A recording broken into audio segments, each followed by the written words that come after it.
My dinner still isn't ready. If you're not going to take care of the housework, we're getting a divorce. I wonder who he thinks makes it possible for him to have meals. Fine, if that's how you feel, maybe we should get a divorce. What?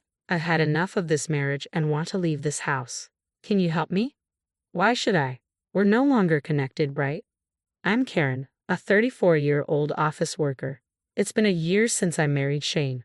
While many enjoy the bliss of newlywed life, my experience has been far from that. Honestly, our relationship has been strained. The root of the issue lies in his behavior. I overlooked it before marriage, but now I see that he's a classic domineering husband, overly controlling. Hey, where's the food? When will it be ready? I just got home. If you came home earlier, you could have made something yourself. What are you talking about? Don't you see I've been working hard and just got home? I was at work too. Your job can't be that important. I probably make more than you do. Bragging about your earnings. You're really narrow-minded. I hold a significant position at my company. I'll be earning more than you soon enough. Well, I hope that's true. Are you doubting me? How dare you question me like that? My husband reacts defensively to every word I say, trying to exert control. I'm going to set a curfew for you. A curfew? I was taken aback by his sudden declaration. We're not children. I'm serious. Be home by 7 p.m. Don't say such ridiculous things. I might be working late because of overtime. No matter how much I protested, my husband remained unyielding. Be quiet. I'm serious. You need to follow this rule. A promise should be made with mutual agreement. What my husband was imposing was nothing but coercion, a blatant threat. A few days later, after coming home past 8 p.m. due to work, I was met with an unbelievable situation. What? What do you mean? As I tried to unlock the front door, I realized the chain was on. Panicking, I pressed the intercom. Yes? I heard my husband's voice through the intercom. What's going on here?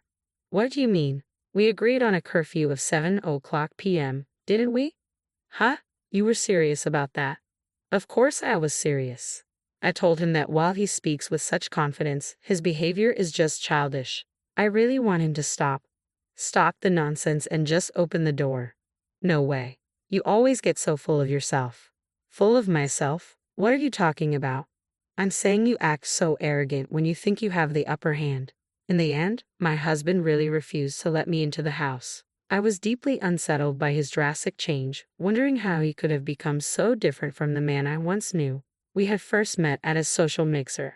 At that time, he was a successful businessman working for a top company, and he was very intent on winning me over.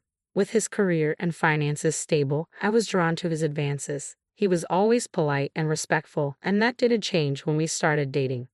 I believed he was a kind and wonderful man, and I was truly happy when he proposed. Karen, I vow to make you happy with these hands of mine. Trust me, and let's build a future together. Yes, thank you. I look forward to supporting each other.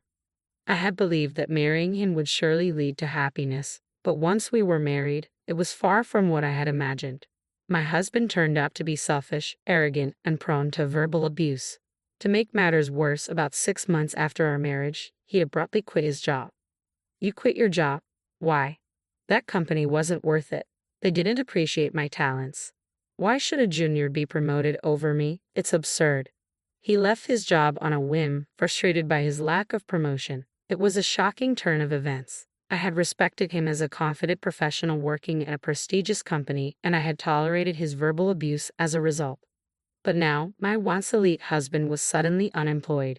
He went to numerous job interviews afterward, but none resulted in an offer. Damn it, why is this happening to me? I come from a top company. Even though I'm lowering myself by applying here, why can't I get the job? Maybe it's your attitude that's coming through in the interviews. Ha! Don't act like you know anything. Your workplace is a lower-ranking company anyway. That's harsh. So, you think so? I'm just speaking the truth. My husband took out his frustration on me. He had always been controlling at home, but his verbal abuse escalated significantly. Eventually, unable to find a new job, he settled for a part-time position working only 3 days a week, claiming it was due to job hunting. His income dropped to around $700 a month, yet he continued to act arrogantly toward me. My view of him deteriorated daily, and I regretted marrying him more and more.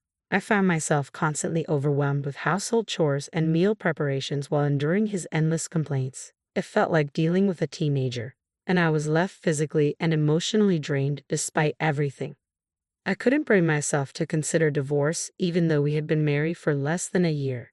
During this time, my husband grew increasingly bold, eventually setting a curfew for me and locking me out of the house. I wondered why I had to endure such treatment. After coming home exhausted from work and even doing the grocery shopping, he locked me out for missing the curfew. I was completely bewildered. Normally, I would consider returning to my parents' home, but since they had passed away, I didn't know where to turn. Desperate for help, I decided to call my best friend, Mika. Hello, Mika, can I come over now? What's going on? Did something happen? My husband won't let me into the house. What? Why not? Okay, come over right away. Thank you so much. With that, I hurried to Mika's place. Sorry for the sudden visit. Don't worry about it. What happened? I explained how my husband had locked me out of the house because I missed the curfew he had set. He actually did that. Yes, I can't believe it. It feels like he's being really abusive. Maybe his pride from working at a big corporation is making him look down on you. Oh, and I also mentioned my husband's sudden resignation. What? A part-time job? That's unbelievable. How can he act like this when you're the one supporting us? Yes, I'm thinking it might be best to leave him sooner rather than later. But we've only been married for less than a year. It doesn't feel right to just get divorced so easily. Karen, are you truly happy? No. My best friend looked concerned, pondering for a moment before offering a suggestion. I'm not sure if your marriage can be salvaged, but maybe you should start documenting his abusive behavior. You could keep a record or even make recordings. Really? I believe you should divorce him as soon as possible. And if you do decide to go through with it, I hope you can ensure he faces serious consequences. Yeah, you might be right. Exactly. It's important to document everything, and I'm here to support you through this. If you need a safe place, you can always come here. Thank you, Mika. My best friend was a tremendous source of comfort and support, and I was truly grateful. Having her as an ally gave me the courage I needed. To show my appreciation, I used the ingredients I had bought from the supermarket to prepare a homemade meal for her. This is delicious, Karen. You're really skilled at cooking. Really? It's been a while since someone praised my cooking, so I'm thrilled to hear that. Reuniting with my best friend after such a long time lifted my spirits. After leaving Mika's house, I sent an apology to my husband. Once he forgave me, I returned home. Have you really thought about what you did wrong? Yes, I realize I was wrong. I'm sorry. As I apologized with my head bowed, my husband's expression softened with satisfaction. As long as you understand, that's fine. Just be more careful next time. From then on, I did my best to meet my husband's demands. Despite my efforts, he often resorted to insults when he was in a bad mood. His words were belittling and dismissive, and each time they cut deep. I began recording these incidents, gathering evidence for when I reached my breaking point. My husband remained unemployed, only working part-time. It seemed he wasn't even trying to find a new job, as if he had given up. I was managing to support both of us with my income and handled all the household chores. He continued to complain and act badly towards me, trying to assert control. He seemed content with the situation, dependent on my salary, yet treating me with emotional abuse. I confided in my best friend that I didn't want a divorce, but my patience was wearing thin with his increasingly unacceptable behavior. I felt like I was at the end of my rope. How could he be so insensitive? How does he view me? Why did he even marry me? These questions plagued my mind. One day, after being forced to stay late at work, I arrived home past 7:00 p.m. Thankfully, my husband was out and hadn't returned yet, so I managed to get inside and began hastily preparing dinner. But he came home soon after. Oh, well, welcome back. Noticing that dinner wasn't ready, he looked displeased. Why isn't dinner ready yet? I'm sorry, it will be ready soon. Don't lie, it looks like you've just started. I apologize. I just got home. As we talked, I noticed he was carrying a bag from an expensive brand. While I was working hard, he had been leisurely spending on luxury goods. His selfishness was infuriating and inexcusable. Despite this, he continued to berate me, completely disregarding my feelings. Are you incapable of learning, or are you deliberately trying to provoke me? You incompetent fool. If you neglect the household, we'll get a divorce. Do you understand? In that moment, My patience snapped. Did he really think he was entitled to a meal provided by someone he treated so poorly? Fine, if that's how you feel, shall we get a divorce then? What? My husband looked stunned. I've decided to leave this house. Are you really serious about divorcing me? Yes, I can't continue with you. You're superficial, useless, arrogant, and the worst partner I've ever had. My words seemed to ignite fury in my husband. His face reddened, and his whole body trembled with rage. How dare you speak to me like that? As a low-ranking employee, you have no right to criticize me. I have no use for a woman like you. With that, he pulled out a prepared affidavit from a drawer.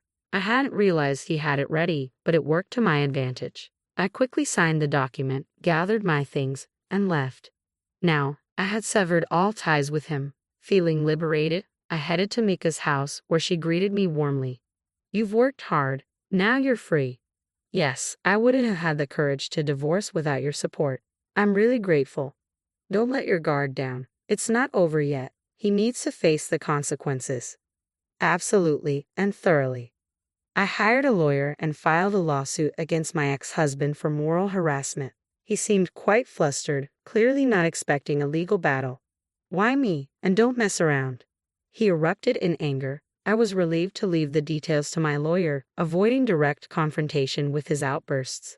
My lawyer methodically presented the facts and evidence, and eventually, my ex-husband seemed to resign himself to the situation. He had been blaming me for the divorce to his parents, but the lawsuit compelled them to seek the truth. Upon learning the full story, they were horrified and decided to disown him. Now that he had lost his support system, my ex-husband was left to figure out how to manage on his own. He continued living in the expensive apartment he had always coveted during his employment. Even after quitting his job, I had been transferring money to cover his rent. But now that we were divorced, he had to handle his living expenses, rent, and compensate me for his abusive behavior. With rent set at $1,000 a month